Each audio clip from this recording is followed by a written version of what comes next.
नक्शा मांग रहा था, मैंने उसका नक्शा बिगाड़ दिया। क्या समझे? ए छोड़े, लाइफ में हमेशा एक बात याद रखना, एक टाइम होता है भागने का और एक टाइम होता है मर्द की तरह खड़े रह के लड़ने का।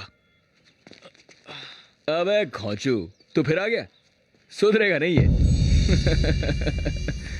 क्या हुआ? हो क्या कहा था तुझे छोटे? एक टाइम होता है भागने का और एक टाइम होता है खड़े रह के मर्द की तरह लड़ने का। ये भागने का टाइम है।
चिल्लाती रही लेकिन कोई फायदा नहीं हुआ।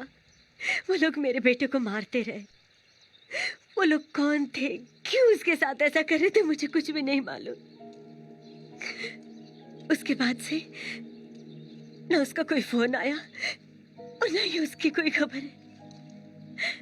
मैं पुलिस के पास भी गई थी लेकिन वहां मेरी कोई भी बात सुनने के लिए तैयार नहीं। उनकी मौत के बाद विक्की मेरा सब कुछ। अगर उसको कुछ हो गया तो। देखो, मैं तुम्हारी हालत समझ सकती हूँ। हम दोनों के बीच हमेशा ही खामोशी रही है, शायद इस वजह से कि मैं उनकी दूसरी पत्नी हूँ।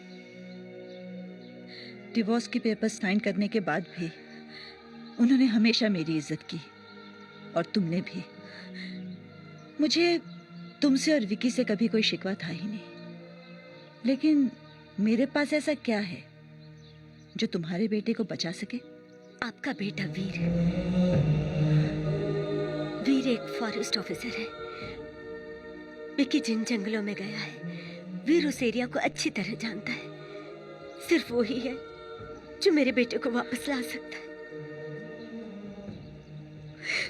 प्लीज प्लीज मेरी मदद कीजिए,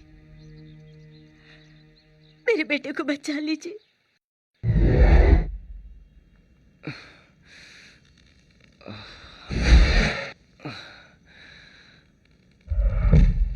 नक्शा, कागज का एक टुकड़ा जिसके लिए होंगे तेरे टुकड़े। अजीब बात है ना। ओए, ओ भाई साहब, अगर आप सोचते हैं कि आपकी हंसी एकदम विलन टाइप है तो सॉरी बॉस, बिल्कुल गलत सोचते हैं। अबे इससे तो हीरोइन भी नहीं डरेगी और मैं तो हीरो हूं, समझा? आइडिया, एक काम करते हैं, तू मुझे नीचे उतार, फिर मैं तुझे दिखाता हूं कि विलन की एक्टिंग कैसे करते हैं। ज्यादा सियाना मत बन। जब तक भैया नहीं आ जाते तू यहां से कहीं नहीं जाएगा, और एक बार भैया आ गए फिर तू सीधा ऊपर जाएगा, समझा? अबे हेयर स्टाइल संभाल यार। देखा, यही तो प्रॉब्लम है। अभी जो तूने डायलॉग मारा, कितना घिसा पिट्टा ओल्ड फैशन है। एक बार भैया आ गए तो तू सीधा ऊपर जाएगा। अरे छोड़ना यार, आई एम अफ्रेड एक अच्छा कमीना बनने के लिए आपको बहुत मेहनत करनी पड़ेगी। कमीना?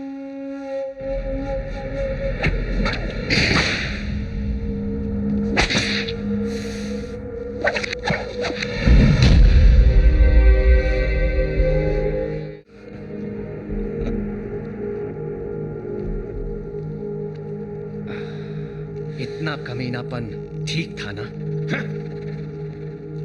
ए खोंचू, एक बात बता, पकड़ते भी तेरे आदमी है, साला मारते भी तेरे आदमी है। अबे जब तू सुबह हल्का होने जाता है तब क्या धोते भी तेरे आदमी है? तेरी तो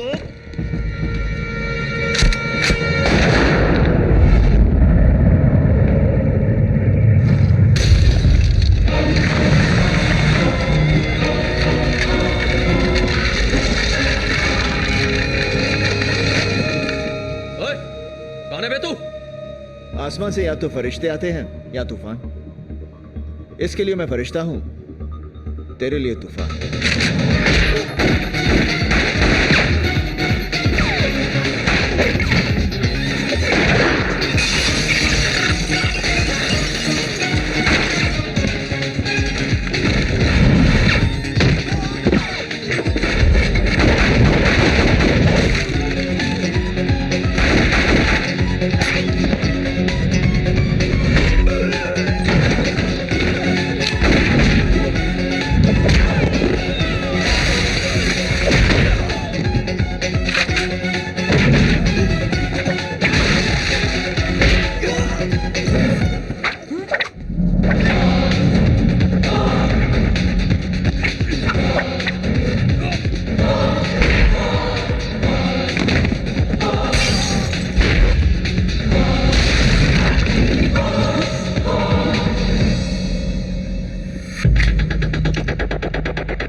खोंचू साला।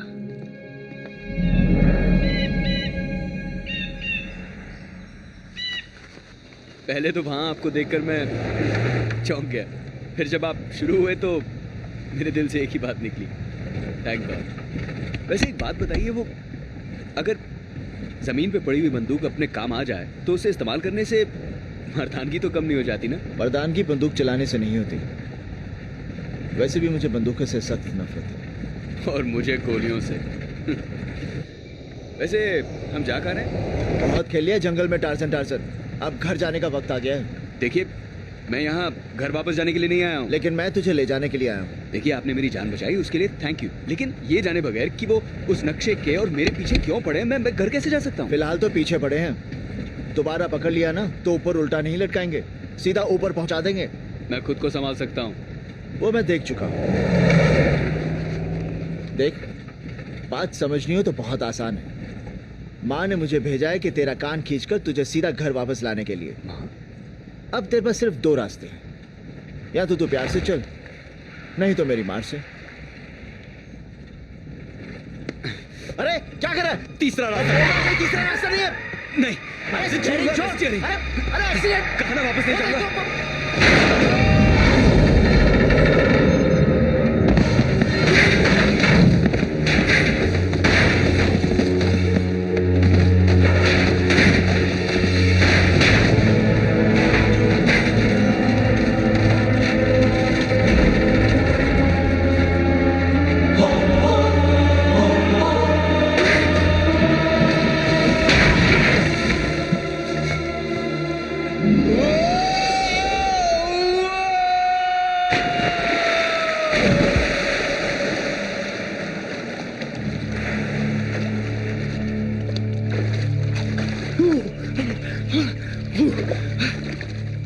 तेरी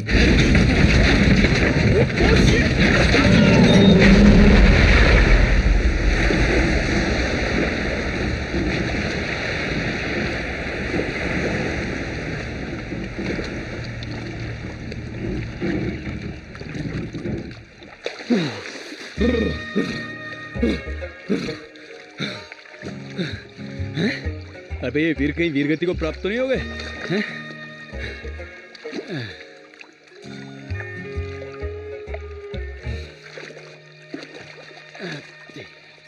हमें उस तरफ जाना है। हमें? अरे